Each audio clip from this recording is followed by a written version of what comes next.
আত্মা। সেটা কিভাবে বুঝিয়ে তো দে। ঠিক আছে, শোনো। আমি নেই কারো দেহে, তবু প্রাণ গেলে আমায় খোঁজে। প্রাণ গেলে আত্মা দেহে থাকে না, আর সবাই সেই আত্মাকে স্মরণ করে, স্মৃতিচারণ করে। তাই সঠিক উত্তরটি হবে আত্মা। গুহান্ত চমকে উঠল। ভাগ্যবান। দ্বিতীয় ধাঁধা শোনো। দ্বিতীয় ধাঁধা। জলে থাকি অথচ ভিজি না, মুখে থাকি তবুও খাই না, কি আমি?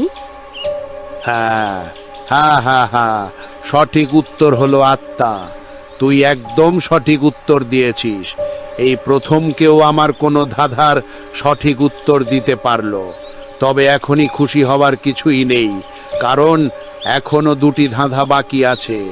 আর এই দুটি ধাঁধা আগের থেকেও অনেক কঠিন, যার উত্তর তুই দিতে পারবি না। তবুও শোন, দ্বিতীয় ধাঁধা।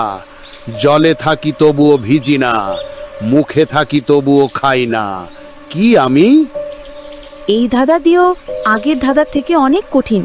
তবে আমাকে একটু ভাবতে সময় দাও, আমি এটিরও সঠিক উত্তর দেব। সময় তুই যতই নিস না কেন, এর উত্তর তুই দিতে পারবি না। তাই বলছি, হার মেনে নিয়ে শাস্তির জন্য প্রস্তুত হ। শেফালি চুপ বন্ধ করে ভাবল, তারপর হেসে বলল, ছায়া। তোমার দ্বিতীয় ধাঁধার উত্তর হলো ছায়া। সেটা কিভাবে বুঝিয়ে তো দে। তাহলে শোনো, বুঝিয়ে বলছি। জলে থাকি কিন্তু ভিজি না। ছায়া জলে থাকলেও কখনো ভেজে না, ছায়াকে কখনোই ভেজানো যায় না। মুখে থাকি কিন্তু খাই না। ছায়া মুখে থাকলেও সেটা খাওয়া যায় না, কারণ ছায়া খাওয়া অসম্ভব। তাই দ্বিতীয় প্রশ্নের সঠিক উত্তর হবে ছায়া।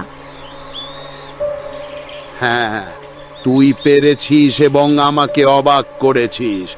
আজ অবধি কেউ আমার একটিও ধাঁধার উত্তর দিতে পারেনি, আর তুই দুটি ধাঁধার উত্তর দিয়ে দিলি।